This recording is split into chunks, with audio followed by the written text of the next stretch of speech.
What are the psychological aspects of dealing with an SCA12 diagnosis? Generally, it affects this population, which is a businessman, very successful businessman, and they see that I was so good at one point in time, and suddenly things are getting downhill because of my mobility, because of my tremor. So they start going to shell, and it's very important to let them know, let them understand that this is not their fault. This has happened, and they have to fight with this. Second thing, I have seen that as a part of psychological aspect, they try to avoid meetings, or they try to avoid normal gatherings like marriage. I keep on saying, and again, support group helps, that tremor is there. There's no need to hide yourself because of this. Go out, face the society, and due course of time, they will understand what it is.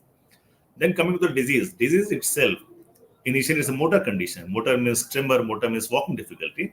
But in due course of time, it does affect other part of your brain, and that leads to some psychological issues. One issue is that depression itself can part of SCA12, not in early case, in advanced case, in later case. After that, dementia, mild memory problem to start with, and later on more memory problem, that can be part of SCA12. Psychosis, that's thinking which is not relevant or talking which is not relevant, that can be part of SCA12. So these are non-motor aspect. You can say some are psychological. They should be dealt and treated as we deal with any other psychological disease. Suppose somebody, a case of depression comes to me who doesn't have SCA12, we treat them, right? Same with depression can be treated in SCA12.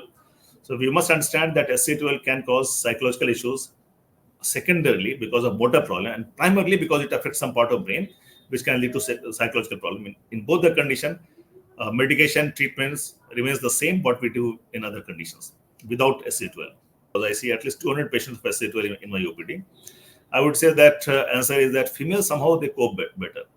Multiple things. First of all, they don't have to go out. They don't have to manage business in majority of patients. Third is that somehow I have found that in this population, as they are well-to-do, they start resorting to exercise more, females, as compared to males. They start to having proper diet more because they're at home, they can afford that also. I would say that, yes, females somehow they cope better than males because of multiple reasons. One reason is that males have to go out. Second reason is that males have more psychological trauma that I was so good and suddenly things are going downhill. They have to interact with more people. So males somehow are difficult. I agree. And what I have seen in the support group, females are more active.